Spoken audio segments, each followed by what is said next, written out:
नमस्कार, ओम नमः शिवाय। आज हम प्रारंभ करेंगे शिव पुराण की 5वीं संहिता उमा संहिता के बारे में। आइए सुनते हैं क्या वर्णन मिला है हमें महाकाली के प्राप्ति के बारे में।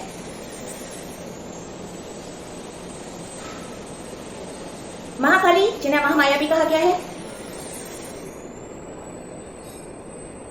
हमें यह कथा मिलती है कि एक राजा हुए हैं पूर्व काल में जिनका नाम विरध है। उनके पुत्र सुरथ हुए जो कि अत्यंत ही धर्म प्रवृत्ति के थे, सत्यवान थे, दान धर्म करने वाले राजा थे और वह देवी के भक्त भी थे। वह अपनी प्रजा को खुशहाली में रखा करते थे। उनकी प्रजा उनसे संतुष्ट थी, पर उनके काल में 9 अन्य ऐसे राजा हुए जो काफी बलवान थे और उन्होंने, जो राजा सुरथ हैं, उनकी राजधानी कोलापुरी है और उन अन्य राजाओं ने उनकी राजधानी पर आक्रमण किया और कोलापुरी को अपने कब्जे में ले लिया। राजा सुरथ जो है वह उन राजाओं से परास्त हो गए, जिस कारण से उन्हें कोलापुरी को छोड़ना पड़ा। वह अपनी राजधानी कोलापुरी से अन्यपुरी में जाकर अपने मंत्रियों और सहयोगियों के साथ में जाकर रहने लगे, जहां पर भी उन विरोधी राजा ने उन्हें वहां भी आक्रमण कर वहां से भी उन्हें निकाल दिया। तब जाकर राजा अन्य जगह रहने लगे, पर वहां भी उनके जो मंत्रीगण थे वह भी उनके जो जमा पूंजी, जो उनका धन था, उन्होंने उसे अपने हाथ में ले लिया। इस तरह से जो राजा हैं वह एक बार वन की तरफ निकल गए और वन की तरफ निकलने पर उन्हें वहां पर एक आश्रम दिखाई देता है जो कि बागवानी से घिरा हुआ है। वहां सुंदर फल फूल लगे हुए हैं, बगीचे हैं और उस आश्रम में वेद मंत्रों की गूंज वहां गूंज रही है। वहां के जो आसपास वहां पर सिंह वगैरह भी है और वहां पे गाय भी है, पर जो शेर है वह गाय को बिना किसी नुकसान के वहां पर आपस में मेलजोल के साथ में रहते हैं। यह सब देखकर जो है राजा का मन जो है प्रसन्न होता है और वहां के जो शिष्य हैं वह सभी जो है उस आश्रम के चारों तरफ हैं। राजा वहां पहुंचते हैं और जो वहां के जो आश्रम के जो ऋषि हैं, ऋषि वेदी, वह उन राजा का आदर सत्कार करते हैं, उन्हें भोजन खिलाते हैं और राजा वहीं पर रहने लग जाते हैं। एक बार जो राजा हैं, उनका जो मन है वह विचलित है और वह अपनी जो उनके साथ जो घटना घटी उसके साथ में उस सब को सोचकर वह चिंतित से हैं। तभी जो है वह वहां पर एक वैश्य को भी देखते हैं जो कि वहां पर आए हैं और वह भी व्याकुल है, उनकी आंखों में अश्रु धारा है। राजा उनसे पूछते हैं कि आपको क्या समस्या है और आप क्यों इस प्रकार जो है आपकी आंखों में आंसू दिखाई दे रहे हैं और आप क्यों रो रहे हैं। यह सब सुनकर जो वैश्य हैं, जिनका नाम समाधि है, वह कहते हैं कि वह एक उत्तम कुल से हैं और धनवान हैं, परंतु उनकी स्त्री और उनके बच्चों ने उन्हें घर से निकाल दिया है और धन के लालच में उन्हें वहां से घर से बाहर कर दिया है, बेघर कर दिया है। और अब जो है उन्हें इस आश्रम में, वन में अपने घर की कोई बात पता नहीं चल पाती है कि उनके परिवार के लोग कैसे हैं और यह सब सोचकर वह व्याकुल है कि उन्हें जो है अपने जो परिवार है उनकी उन्हें याद आ रही है। यह सुनकर राजा कहते हैं कि आखिर यह तुम कैसे मोह में पड़े हुए हो?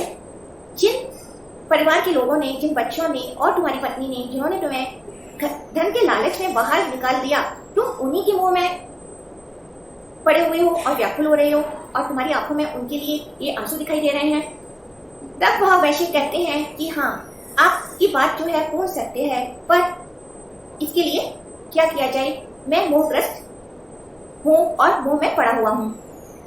तब जो है वह वैश्य और राजा दोनों जो ऋषि वैदी हैं उन ऋषि मुनि के पास जाते हैं और उनसे कहते हैं कि हम सब कुछ जानते हुए भी हम इस मोह में क्यों पड़े हुए हैं। इस मोह का कारण क्या है। तब जो ऋषि वेदी हैं वह उनको कहते हैं कि यह सब जो है आदि शक्ति जगदम्बिके देवी जिन्हें महामाया कहा गया है, यह सब उनके कारण ही होता है। जो महामाया है, जगत जननी है, वही सबको मोह में डालती है, जिसके कारण से हम सभी जो है मोहग्रस्त हो जाते हैं। तब राजा पूछते हैं कि आखिर उन महामाया का प्राकट्य किस प्रकार से हुआ। तब ऋषि कहते हैं कि जिस प्रकार से उन्होंने सुना हुआ है वह उस वर्णन को बताते हैं कि सृष्टि के प्रारंभ में जब शिव शक्ति द्वारा पुरुष और प्रकृति का प्रादुर्भाव होता है, तब भगवान विष्णु जब समुद्र में शयन कर रहे होते हैं और चारों तरफ जलमग्न ही हो जाता है। उस समय विष्णु जी योग निद्रा में हैं और उनके कान के मैल से दो असुर उत्पन्न होते हैं, मधु और कैटव। और वह जो दोनों दैत्य हैं वह अत्यंत ही भयानक है, विकराल है और उनका जो बल है वह काफी प्रचंड है। और वह जो दोनों दैत्य हैं, वह विकराल दैत्य जो हैं, जब अपने समक्ष जो हैं विष्णु जी के नाभि कमल से उत्पन्न हुए ब्रह्मा जी को देखते हैं, तो वह पूछते हैं कि तू कौन है, और वह ब्रह्मा जी को मारने के लिए उन पर आक्रमण करते हैं। तब ब्रह्मा जी डर कर वह देखते हैं कि विष्णु जी योग निद्रा में है। तब वह नमस्कार करते हुए जगदम्बिके देवी से प्रार्थना करते हैं कि वह उनकी रक्षा करें। तब आकाशवाणी होती है और जगदम्बिके देवी आकाशवाणी के द्वारा यह कहती हैं कि हे कमला नयन, वह डरे नहीं, इन दोनों मधु कैटव का अंत जो है वह अवश्य ही करेंगे। और इसके पश्चात यह कहा गया है कि फागुन मास के शुक्ल पक्ष में महामाया मोहिनी रूप में प्रकट होती है, जो कि विष्णु जी के नेत्रों और उनके मुख से बाहर आती हैं और वह ब्रह्मा जी और विष्णु जी के मध्य में प्रकट होती है।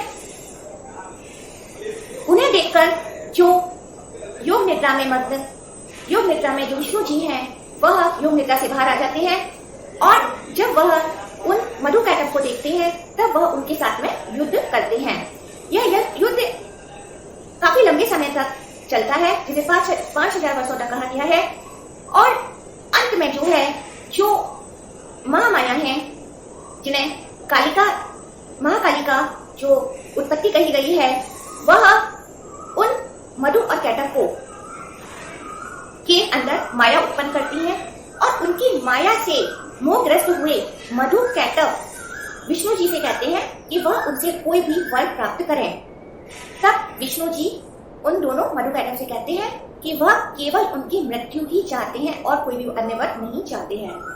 यह सुनकर मधु और कैटव कहते हैं कि ठीक है, लेकिन उनका अंत वह ऐसे स्थान पर करें जहां पर भीगी हुई धरती ना हो, पृथ्वी भीगी हुई ना हो। तब जो है विष्णु जी उन दोनों मधु और कैटव को अपनी जांघ पर लेटाकर अपने सुदर्शन चक्र द्वारा वह उनको उनका मस्तक काट देते हैं और उन्हें मृत्यु के भेंट चढ़ाते हैं। तो इस प्रकार से यह हमें प्रसंग मिलता है कि किस प्रकार से जो है महामाया का प्रत्यय होता है और जो यह महामाया है अंबिका देवी के ही जो रूप कही गई हैं, वह महाकाली के नाम से जो है वह कहलाती हैं। महाकाली के नाम से ही उनका उत्पत्ति कही गई है। तो इस प्रकार से जो है हमें पांचवी संहिता उमा संहिता से यह वर्णन मिलता है कि किस प्रकार से अंबिका देवी जो आदि शक्ति कही गई हैं, उनसे जो है मोहिनी रूप में महामाया, जिनसे कि यह सारा जो है संसार मोहग्रस्त रहता है, उनका प्राकट्य होता है और जिन्हें कालिका देवी और महाकाली कहा गया है। तो यहीं पर समाप्त करते हैं।